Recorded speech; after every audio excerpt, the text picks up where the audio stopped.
আমরা তো কত মানুষের টাকা মাইরা খাই রে ভাই, কতক্ষণ ঠিক কিনা? হিসাবের মধ্যে গোলমাল করি। আল্লাহ বলছেন মুসলিম না হয়ে কবরে আসিও না। দেখুন কেমন শিক্ষা। আমাকে একটা সুযোগ দিয়ে দেন, আমি যাব আমার ওই খ্রিস্টান বন্ধুর টাকাটা আমি শোধ করে দিয়ে আসবো।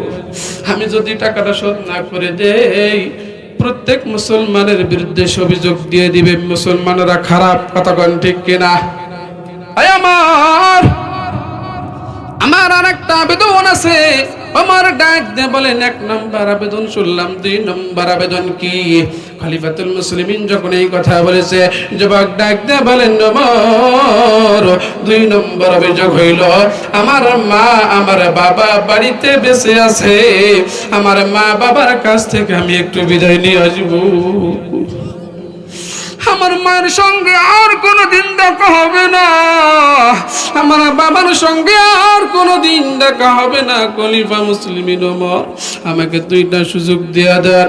হযরত ওমর যখন যুবকের 2টা আবেদন শুনলেন, খলিফাতুল মুসলিমিন ওমর যুবককে ডাক দিয়ে বলেন, যুবক, তোমার 2টা আবেদন আমি ওমর শুনলাম, তোমার এই 2টা আবেদন আমি মঞ্জুর করলাম।